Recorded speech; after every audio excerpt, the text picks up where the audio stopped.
لكم بعض الأمور. أولا، لقد أرسل إيران رجلا اسمه أمير موسوي، ربما تعرفه في قنوات التلفزيون، إلى الجزائر. هو رجل استخبارات الحرس.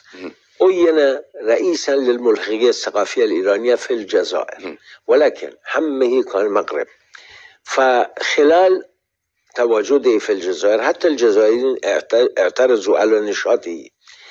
دولة أوروبية ربما فرنسا رصدت مكالماته مع جماعات في بوليساريو داخل، وهو يتحدث عن وصول فلان دفع من الأسلحة، وصول فلان دفع مالية، نقود، وسلمت دولة فرنسا ودولة أخرى وأمريكا هذه المعلومات إلى المغرب.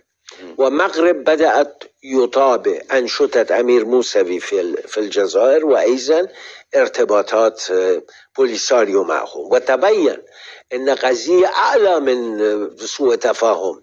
هناك رجال من حزب الله ومن استخبارات الحرس ومن فيلق القدس يقومون بتدريب رجال بوليساريو كيف يسقط طائرة أو هليكوبتر أو كيف يصنع متفجرات، يعيدون الحال الحوثية أيضا. حوثية بالضبط مثل اليمن.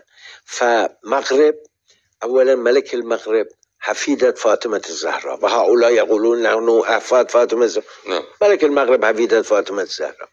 فإذا في مغرب حالة خاصة. الإسلام المغربي إسلام صوفي، إسلام لطيف متساهل متسامح، فإسلامهم إسلام شيعي متعصب. فهذا كان في تعارض كامل. ملك المغرب رئيس لجنة فلسطين، فهؤلاء يدعون بأنهم سوف يحررون فلسطين. وملك المغرب صديق أسرة بحلوي، ملكة فرح عندها فيلا بالمغرب تقضي معظم وقته، يعني هم يأخذون عليه هذا الموقف. أي بالتأكيد. وابن شاه رضا بحلوي الآن في المغرب، يعني هم علاقة عائلية بينهما. فقضى الشاه آخر أيامه قبل وفاته في المغرب، بعدين ذهب إلى آخر أشهر من حياته. فهؤلاء ينظرون إلى المغرب باعتبارها دولة إفريقية عربية مسلمة ذات جاذبية خاصة. يعني المغرب قادر على أن يكون منافسا لدا لإيران في أفريقيا. مصر الآن منشغلة بأمورها الداخلية بقضايا، وهذا ما أشار إليه أستاذ عبد الله، إعادة بناء المجتمع المصري.